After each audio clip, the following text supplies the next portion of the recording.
কালো বলে কেউ অবহেলা করবেন না, দেখতে কালো হলেও কিন্তু অনেক টেস্টি এই খাবারটা। আজকে মজার একটা রেসিপি আপনাদের সাথে শেয়ার করব।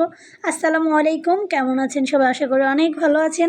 আর এই রান্নাটা আজকে আমি করব সরিষার তেল দিয়ে, কারণ যে কোনো ভাজা সেটা বড়া হোক, বেগুন ভাজা হোক, তরকারির তুলনায় আমরা যদি বড়া ভাজি, বেগুন ভাজি, এগুলো কিন্তু আমাদের তেলটা বেশি লাগে, আর ওই তেলটা খেলে কিন্তু স্বাস্থ্যের জন্য একটু ভালো না।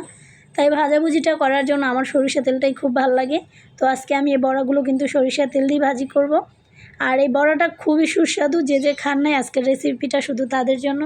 তো আমিও কিন্তু এই শিং মাছ একেবারেই খাই না, খুব কম, যদি না পারি ওর বাবা যদি ধমকায় তখন একটু খাওয়া হয়। তো একদম পেট ভরা মাছ ছিল, দেখেই ভালো লাগছিল যে এতগুলো করে ডিম।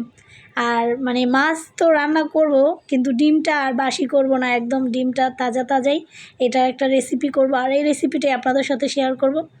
কারা কারা এখনও এই মাছের ডিমের বড়া খান নাই, আজকের রেসিপিটা শুধু তাদের জন্য। খেয়ে দেখবেন ইনশাল্লাহ অনেক মজা। তো আমি একে একে কিন্তু সবগুলো থেকে, আর মাছগুলোর সাইজ কিন্তু অনেক বড় বড় ছিল, তো প্রত্যেকটার ভিতরে ডিম ছিল। আমি সবগুলো ডিম একটা একটা করে বের করে নিব। আর এগুলোর ডিম কিন্তু খুব নরম হয়, মাছটা যখন আমি ধুবো ডিমগুলো ভেঙে যাবে, তাই আগে কিন্তু মাছ কেটেই এর ভিতর থেকে আমি ডিমগুলো এভাবে বের করে নিয়েছি, যেন আমার ডিমগুলো নষ্ট না হয়। তো এখন এটাকে আমি প্রসেসিং করে তারপরে রান্না করব। তো এর জন্য নিয়েছি কাঁচামরিচ কুচি, পেঁয়াজ কুচি, আদা রসুন কুচি এবং হলুদ, মরিচ, ধনিয়া গুঁড়া, তারপরে হচ্ছে জিরার গুঁড়া, মানে যা যা লাগে সবগুলো একসাথে দিয়ে পরিমাণ মতো লবণ দিয়ে তারপরে একদম খুব সুন্দর করে মশলাটা তৈরি করে নেবেন।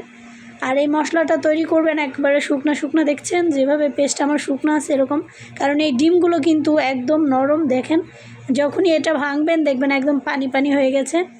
আর এই ডিমটা এরকমই হয়ে যায়। আর এটার বড়া বানানোর জন্য এটার সাথে হয়তো ময়দা আর না হতে চালের গুঁড়া অ্যাড করতে হয়। আমি কিন্তু আজকে চালের গুঁড়ো অ্যাড করব।